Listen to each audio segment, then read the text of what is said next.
Got the new carburetor on. That took about 5 seconds. Slid down. I'm trying to get this little fuel line. There we go. Alright. So that was super easy.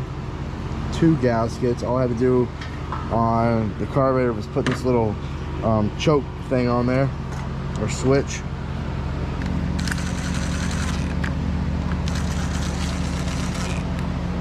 Put that back on there like that never happened. Gas is on. Come around over here. Ooh, I like that switch. It makes a noise. Oh, Yeah. yeah. Alright. Let's see what happens.